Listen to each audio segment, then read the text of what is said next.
Bienvenidos a Vuelo Prohibido. Hoy vamos a sumergirnos en la historia completa del Rolls-Royce Griffon. ¿Cómo nació? ¿Por qué fue tan distinto al Merlin? ¿Qué hizo en los Spitfire y en aviones navales? ¿Qué problemas exigió resolver? ¿Y por qué, pese a su enorme potencia, terminó siendo el canto del cisne de los grandes QSP-12 antes de la era del reactor? No queremos simples datos secos. Queremos contar la historia de hombres y máquinas, de decisiones urgentes en tiempos de guerra y de ingenieros que empujaron la tecnología hasta el límite. Quédate, esto te va a gustar. Todo arranca con una necesidad muy concreta. En los años 30 y al inicio de la guerra, Rolls-Royce había dado al mundo el Merlin, un B-12 fiable, relativamente compacto y capaz de rendir bien en una amplia gama de altitudes. El Merlin fue el caballo de batalla que impulsó al Hurricane, al Spitfire y a muchos otros. Pero la guerra trae problemas nuevos. Aviones más pesados, misiones más largas, operaciones desde portaaviones y la demanda de hélices cada vez mayores para exprimir empuje. La Royal Navy y algunos diseñadores necesitaban un motor que, ante todo, tirara. Par, empuje y capacidad para mover hélices de gran diámetro sin derrumbar la mecánica. De ahí nace la idea de un UI-12 distinto, más cilindrada, más par, diseñado para empujar, no solo para rendir a gran altura, y con la robustez que exigían las operaciones navales. Ese motor fue el Griffon. El desarrollo comenzó a finales de los años 30. No fue un invento improvisado. Fue el resultado de mezclar experiencia acumulada con la presión de nuevas demandas operativas. El Griffon tiene un desplazamiento mayor que el Merlin, una arquitectura similar en B-12, pero con componentes sobredimensionados, bloques más grandes, cigüeñal reforzado, reductoras preparadas para hélices enormes y una gestión de sobrealimentación pensada para ofrecer torque sostenido. En números simples y fáciles de entender, donde el Merlin se movía cómodamente en el rango de 1000 a 1500 caballos en muchas versiones, el Griffon fue diseñado para moverse arriba de 1700 y llegar a picos en torno a los 2000 a 2300 caballos de fuerza en sus variantes más potentes. Eso, para la aviación de pistón, es mucha rabia concentrada. Pero ¿qué significa mucha rabia concentrada en la práctica? Imagina pilotar un avión que cuando pides potencia no tarda. La respuesta es inmediata y empujona. Esa sensación de empuje definió al Grifón. En interceptación, en subida rápida, en recuperar energía tras un viraje. El motor daba la patada que permitía al avión salir adelante. En operaciones navales, con aviones cargados para despegar de portaaviones, ese par extra era también crítico. Menos distancia de despegue, mejor comportamiento con carga y más margen en caso de pérdida de pista. Esa era la ventaja operativa que justificó el desarrollo. Pero las cosas no son gratis. Para aprovechar ese torque había que montar hélices enormes. Hélices grandes implican cambio en el morro del avión, necesidad de reductoras específicas, problemas de par y de vibraciones, y obligan a reforzar bastidores y trenes de aterrizaje. Cuando se intentó meter un Griffon en un Spitfire, el trabajo no era sustituir motor y listo. Hubo que rediseñar el morro, desplazar el motor, balancear el avión y ajustar los controles. Los ingenieros tuvieron que pelear con la aerodinámica del morro, con la refrigeración y con el equilibrio longitudinal. Meter más peso adelante afecta a la maniobrabilidad si no se corrige. Así llegamos a la transformación más famosa, el Spitfire Griffon. Las versiones MMK 12, 14 y posteriores muestran lo que ocurre cuando un diseño clásico recibe un corazón mucho más potente. El resultado fue espectacular. El Spitfire adquirió una aceleración y una respuesta que el Merlin no podía ofrecer. En términos sencillos, los Spitfire equipados con Griffon podían salir de un viraje más rápidamente, podían recuperar velocidad tras maniobras muy agresivas y tenían capacidad de intercepción explosiva a baja y media cota. Eso cambió tácticas. Donde antes la guerra aérea aliada se basaba en mantenimiento de energía y combate en altitud media, con el Griffon aparecieron interceptores más empeñados en la agresividad del sprint y la intercepción rápida. No era un cambio de filosofía total, pero sí un ajuste táctico decisivo. Obviamente, no todo fueron alabanzas. El Griffon consumía más, obligaba a llevar más combustible o a sacrificar carga, y su mantenimiento era exigente. Un motor que exige ajuste fino de reductora y equilibrio de hélice no es ideal en aeródromos bajo bombardeo o con mecánicos inexpertos. Históricamente hay registros de problemas iniciales, aleteo de hélice, vibraciones a ciertos regímenes y fallos en reductoras hasta que se ajustaron tolerancias.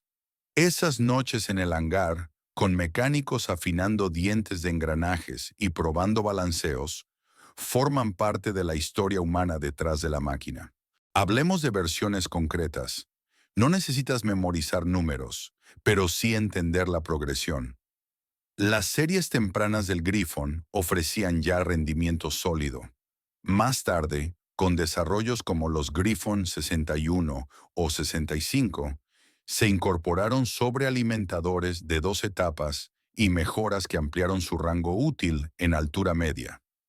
Eso hacía al motor algo más flexible, capaz de mantener potencia más arriba de lo que los primeros modelos podían. Otras ramas del Griffon se orientaron a aplicaciones navales y de patrulla. Ajustes en reductora, configuraciones contrarrotantes para eliminar el par en plataformas de hélice múltiple y modificaciones para mayor duración en misión. Esa versatilidad técnica permitió que el Griffon no fuera solo un experimento, sino una familia con usos reales. Un detalle fascinante que ayuda a comprender por qué el Griffon dejó huella. El motor dio a ciertos modelos de Spitfire capacidad de intercepción que, en el espacio de 1943 a 1944, resultó crucial. La Luftwaffe no dejó de evolucionar. Aparecieron versiones más pesadas del FW 19.0, mejoras en los Bf-19 y al final, los primeros jets. En ese contexto, el Griffon ofreció a la RAF una herramienta que podía contrarrestar amenazas a baja y media cota con mucha efectividad. Muchos pilotos veteranos recuerdan la sensación de poder romper la fase de combate, no con perfección omnipresente, sino con fuerza puntual, un sprint inicial que permitía colocarse en posición. También hay que hablar de la Seafire, la versión naval del Spitfire. Las operaciones desde portaaviones son crueles en demanda mecánica. Despegues cortos, cargas, mareas y un entorno que castiga mucho los motores. Allí, el Griffon demostró que su concepto de empuje y par era especialmente útil. Despegar con carga, alcanzar velocidad suficiente en pocas decenas de metros y mantener potencia con hélices grandes encajaba con las necesidades navales. Las Seafire Griffon tuvieron, sí, problemas de fragilidad en las estructuras por la fuerza extra, pero cumplieron con papeles que de otra forma serían muy difíciles. Pero la historia del Griffon no se reduce al Spitfire. Otros aviones llevaron Griffon o sus derivaciones, el Fairey Firefly en algunas versiones de la Armada, y en la posguerra aviones como el Avro Shackleton, que necesitaban motores potentes y fiables para patrulla marítima de larga duración. En el Shackleton, el Griffon se adaptó a configuraciones contrarrotantes en algunas variantes, maximizando empuje sin generar tanto par en el fuselaje largo del avión. Eso explica otra cosa. El Griffon no era un capricho de potencia para cazas. sino un motor con una filosofía que encajaba en roles específicos: potencia sostenida, par para hélices grandes y capacidad de operación prolongada. Ahora comparemos con sencillez el Griffon frente al Merlin, porque mucha gente se pregunta, ¿por qué no fue simplemente un Merlin más grande? La respuesta está en la filosofía de diseño. El Merlin buscaba equilibrio, rendimiento útil desde baja hasta media alta cota, eficiencia y una relativamente fácil integración en fuselajes existentes. El Griffon fue diseñado con el objetivo distinto de entregar par. Eso condiciona todo lo demás. Donde el Merlin funcionaba bien en multitud de aviones y roles, el Griffon era elegido cuando la necesidad concreta pedía potencia bruta y capacidad de empuje. No era una cuestión de mejor o peor en abstracto, sino de herramienta adecuada para la misión. Esa es la gran lección técnica. Elegir la herramienta correcta cambia el resultado operativo. Hablemos de tácticas y consecuencias concretas. En 1943 a 1944, el teatro europeo veía combates en múltiples frentes y alturas. El Griffon permitió crear grupos de interceptación rápidos, diseñados para interceptar a cazas de escolta, intrusos y ataques de oportunidad. Los Spitfire Griffon llegaron a cumplir tareas de protección de bombardeos y de defensa aéreas, con un perfil agresivo. Atacar, usar el sprint de potencia para posicionarse, disparar y zafarse. Esa táctica redujo la eficacia de algunas incursiones enemigas y obligó a los alemanes a ajustar sus doctrinas. Al final, la guerra aérea es adaptación. Nuevas herramientas fuerzan nuevas respuestas tácticas. Otro ángulo que no se suele comentar: el impacto logístico. Un motor más potente implica mayor consumo y mayores exigencias de mantenimiento y repuestos. En plena guerra, eso se traduce en prioridades industriales. ¿Cómo distribuir recursos? El Griffon requirió líneas de reparación especializadas y repuestos que no siempre estaban disponibles en teatros remotos. En entornos con mantenimiento deficiente, la ventaja del Griffon se diluía. Esto también explica por qué, en la posguerra, la transición a turbinas fue tan lógica. Menos piezas móviles, mayor potencia por peso y operaciones más sencillas en términos de logística por hora de vuelo. Aún así, el Griffon dejó una huella tecnológica importante. Sus lecciones en reductoras, en balance y en hélices de gran diámetro influyeron en el diseño de hélices y soluciones hasta que los reactores terminaron por dominar. Las técnicas de ajuste de vibraciones, los métodos de balanceo y la experiencia en materiales para soportar altos pares fueron enseñanzas valiosas. En cierto sentido, el Griffon representó la culminación técnica de una era, la cúspide del motor de pistón aplicado con maestría. El epílogo es inevitable.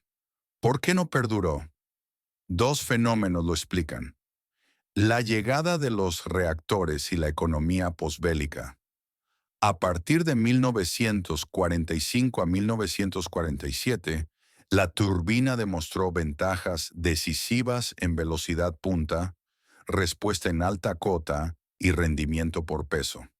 La URSS, Estados Unidos y el Reino Unido empezaron a invertir masivamente en reactores, cohetes y nuevos sistemas. Mantener una industria extensa de B-12 de enorme complejidad resultaba poco sensato. Además, la economía de posguerra exigía racionalizar producción, sustituir líneas de motores por nuevas fábricas de turbinas y reducir costes. Así, el Griffon fue desapareciendo del frente activo, aunque no sin dejar industria y conocimiento técnico tras de sí. Hoy podemos oír Griffon en museos y en aviones restaurados. Ese sonido profundo y potente que corta el aire es una memoria auditiva de una época en la que el pistón reinaba.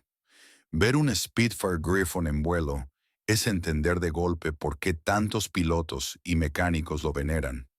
Ese empuje, ese tirón súbito de aceleración, esa garra que cambió combates puntuales. Y detrás de ese sonido hay historias humanas. Ingenieros que ajustaron reductoras a las 3 de la mañana.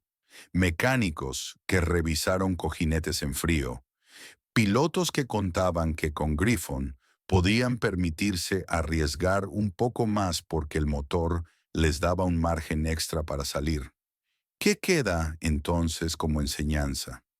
Primero que la tecnología no es lineal. El Griffon no era mejor por ser más potente. Era distinto y a veces necesario. Segundo, que la guerra obliga a decisiones de diseño profundamente prácticas. Elegir un motor es elegir tácticas, logística y mantenimiento. Y tercero, que cada máquina tiene una historia humana que la hace vivo. No solo partes y cifras.